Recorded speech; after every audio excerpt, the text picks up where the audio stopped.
when they disappear.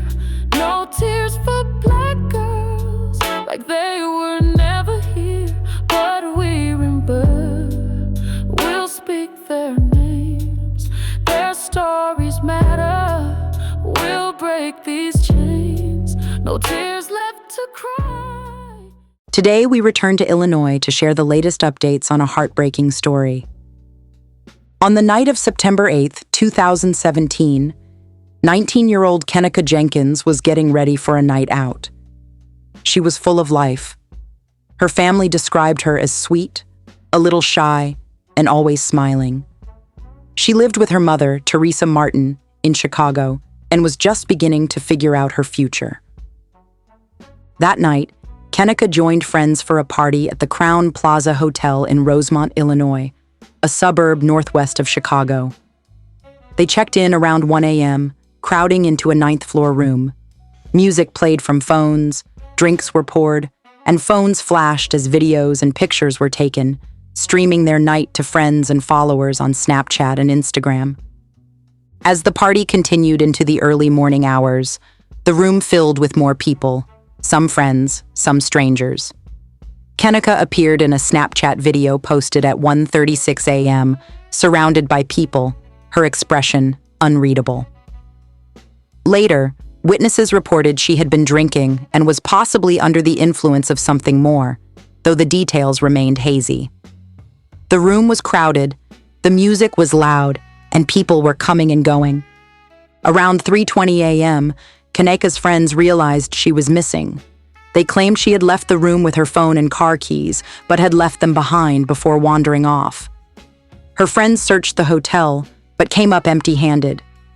One account said Kenneka was last seen on security footage staggering near the hotel front desk, alone and disoriented.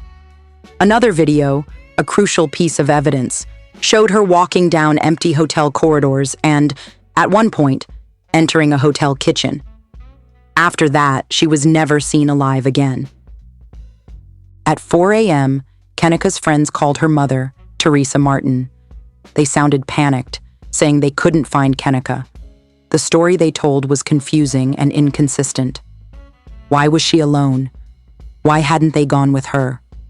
Teresa rushed to the Crown Plaza and arrived around 5 a.m. Hotel staff were hesitant to help, saying they couldn't release surveillance footage or search private areas without a police report. Police were called, and an officer arrived at 7:15 a.m., but suggested Kenneka would likely turn up soon. Teresa was frustrated. She knew her daughter would not disappear on her own.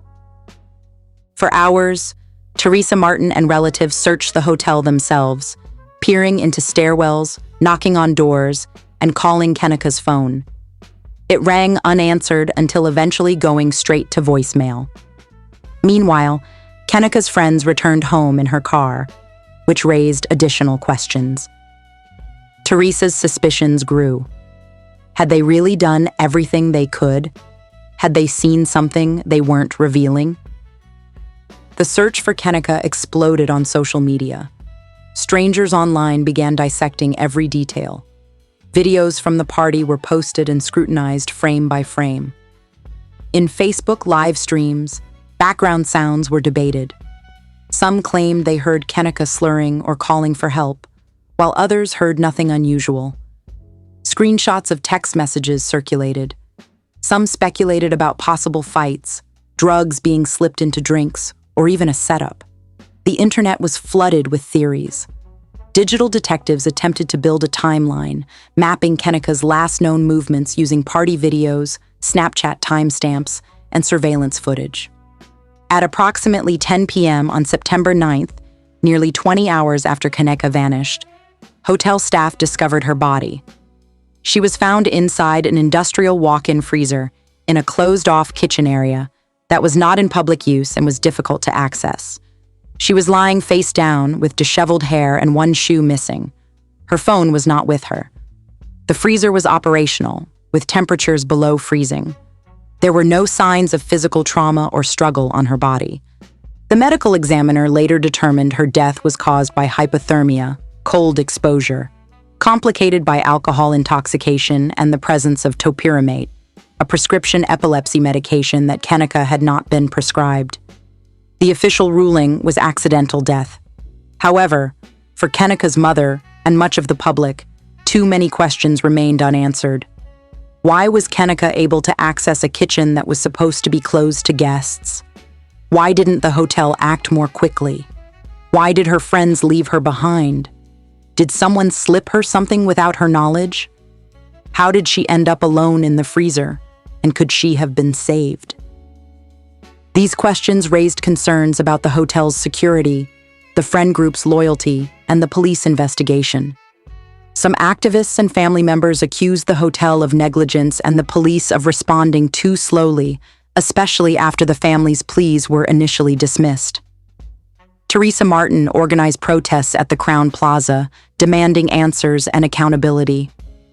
The case continued to generate national attention and ongoing debate about the safety of Black women and the reliability of digital evidence in seeking justice.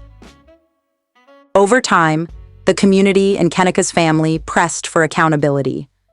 In 2018, Teresa Martin filed a wrongful death lawsuit against the hotel's parent company, its security firm, and the on-site restaurant, claiming staff were negligent for failing to secure the walk-in freezer and for not conducting a proper search when Kenneka was reported missing. The lawsuit sought $50 million in damages.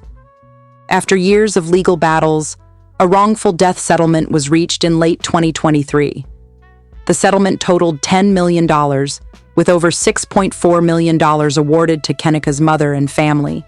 The terms included funeral expenses and attorney fees, and the settlement only became public after a judge denied requests to keep it sealed. The hotel and its staff have continued to deny wrongdoing, but the settlement represents a measure of closure for Kenneka's family. Kenneka Jenkins' story remains a haunting reminder of the importance of vigilance, transparency, and accountability.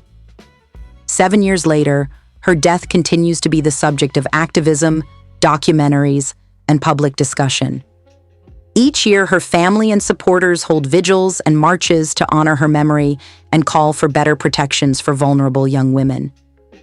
Her story continues to resonate because it exposes how easily the voices of Black women can go unheard, and how the digital traces we leave behind, those notifications, screenshots, and videos, can both illuminate truth and leave us with more questions. For her mother, Teresa Martin, the fight for her daughter's dignity and for answers has never truly ended. Sometimes our phones serve as bridges, connecting us to what matters and keeping us safe. Sometimes they preserve our memories and hold evidence for stories we cannot fully tell. Kenneka Jenkins' story is one of seeking truth in darkness and the power of refusing to be silenced. Immediately following this episode is the song Trap Phone from No Tears for Black Girls Volume 1, a current mixtape playlist of original music inspired by the books The Price of Silence and The Girl Who Knew Too Much from the No Tears for Black Girls series, written by the creator of this podcast, J.C. Reedberg. These books were inspired by true stories and events featured on this podcast. However, the names of real people and locations have been changed to protect the privacy of those involved. Here is a full preview of the song Trap Phone by Velvet Void. If you enjoy the track, you can listen again on our YouTube page under our original music and soundtrack playlist, where you can also check out other tracks from our mixtape while we prepare for the full release. Stay loved, stay blessed, and stay safe. JR3 on the track. 3 missed calls, 2 a.m. Same unknown number again. Who is she? Blue light burning through my bedroom ceiling. Screenshot evidence got me in my feelings. Working late but your location say different. Got you lacking, boy, the story ain't consistent. Double tap her pics at 3 a.m. I peep it. Rare receipts off, now you moving real secretive. Baby, trust me, heard that line before. Her name keep popping up more and more. Every buzz, every ring got me questioning everything. This phone's supposed to keep us close. Now it's showing me your ghost. Trap phone Thought you were my peace, but you just set me up. Left me paranoid, boy, was that enough? Yeah, yeah. Trap phone, evidence in my head. Screenshots and lies, I understand. Can't run from the truth when it's glowing in the dark. Baby, you trapped me with that phone in your heart. FaceTime at midnight, but you declined the call. Phone was dead, boy, I ain't buying that at all. She commenting hearts while I'm laying in your bed. Her story views got me seeing red.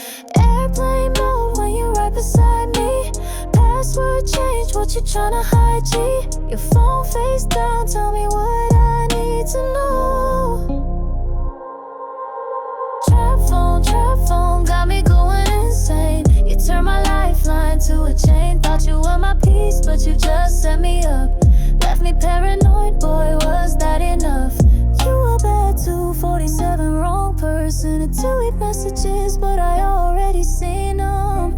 Your digital footprint gave you away. Now I'm deleting our pictures today. Shared locations, now I know where you've been. Her apartment complex, don't even try to pretend. Group chat exposed, you your boys ain't loyal either. Screenshots of my camera roll, I got the receipts here. This trap phone turns our love into evidence. What we had is past tense, I'm done with the pretense. Trap phone, finally set me free. Your digital lies reveal the real you to me. Thought I was trapped, but I just woke up. Taught a lesson, boy, I'm leveling up. Trap phone, blessing in disguise. Show me your truth behind the lies. Airplane mode on my heart now. Your number blocked, I'm moving on now. No more notifications, I'm at peace now.